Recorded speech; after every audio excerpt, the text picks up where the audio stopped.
Assalamualaikum warahmatullahi wabarakatuh. Saya Sri Rahayu dari Ekonomi Syariah semester 6 reguler. Saya di sini akan menjawab pertanyaan dari Ibu saya Maningsi ME selaku dosen STAI Batu Raja.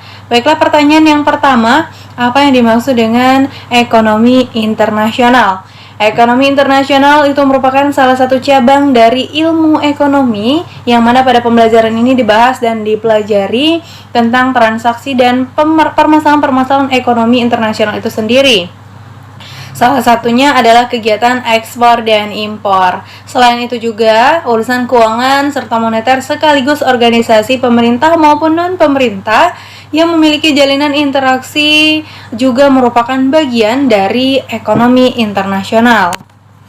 Ekonomi internasional sendiri itu merupakan ilmu yang mempelajari tentang sumber daya yang langka dialokasikan untuk memenuhi kebutuhan hidup manusia dalam ruang lingkup kehidupan yang internasional. Pertanyaan kedua, sebutkan dan jelaskan cara pembayaran di dalam ekonomi internasional. Yang pertama ada pembayaran di muka atau cash payment. Adalah sistem pembayaran yang dilakukan importir dengan cara melakukan pembayaran terlebih dahulu sebelum barang dikirim oleh eksportir. Mata uang bisa digunakan dengan mata uang sesuai dengan kesepakatan, bisa menggunakan mata uang negara eksportir maupun mata uang negara importir. Yang kedua, pembayaran kemudian atau open account adalah sistem pembayaran yang dilakukan setelah importir menerima barang dari eksportir. Nah, sistem pembayaran ini dilakukan apabila terdapat kepercayaan antara eksportir dan importir. Ada kepastian barang dan dokumen kelengkapan barang yang akan diterima oleh importir, serta juga ada kepastian hukum tentang transaksi dan transfer pembayaran. Yang ketiga, ada konsinyasi. Adalah suatu cara pembayaran barang-barang ekspor yang bersifat titipan untuk dipasarkan oleh eksportir dengan kesepakatan harga tertentu. Pembayaran itu baru dilakukan oleh pihak dititipi jika barang telah terjual. Cara ini memiliki kelemahan, yaitu pemilik barang tidak dapat menentukan waktu penerimaan pembayaran karena harus menunggu barang laku terjual. Yang selanjutnya, pembayaran dengan wesel atau wesel itu adalah surat utang bank, bill of exchange. Merupakan dokumen yang memuat pengakuan bank untuk membayar sejumlah uang yang tertera di atas wesel tersebut kepada pihak tertentu dengan membawa wesel tersebut. Dengan demikian, pihak importir harus membayar barang yang dibelinya dengan cara menyetorkan sejumlah uang kepada bank yang ditunjuk eksportir yang mengeluarkan wesel. Selanjutnya dengan letter of credit atau LC adalah itu surat pemberian kuasa oleh bank atau pihak lain untuk membayar sesuai dengan persyaratan yang disebutkan dalam surat tersebut.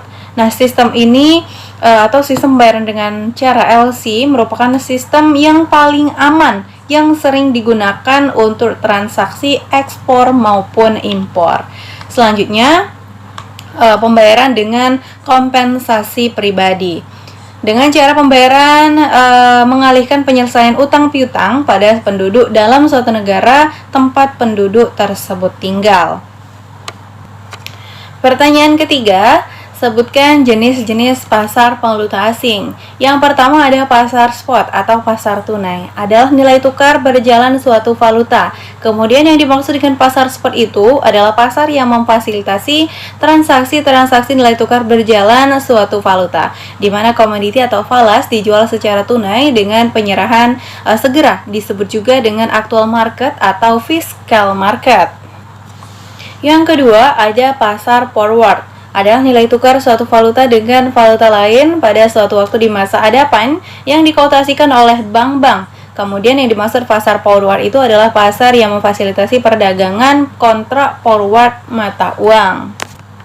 Yang ketiga ada pasar option, merupakan pasar yang memfasilitasi perdagangan kontrak option. Kontrak option dapat itu diklasifikasikan sebagai call atau put. Suatu call option menyediakan hak untuk membeli valuta tertentu dengan harga tertentu yang dinamakan dengan strike price atau exercise price dalam suatu periode waktu tertentu. Selanjutnya ada pasar barter atau swap.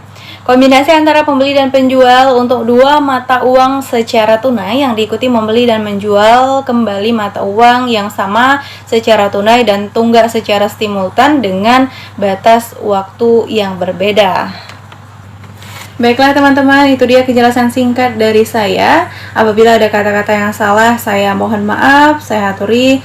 Mohon kritik dan saran. Saya Sri Rahayu pamit undur diri. Wabillahi taufiq wal hidayah. Wassalamualaikum warahmatullahi wabarakatuh.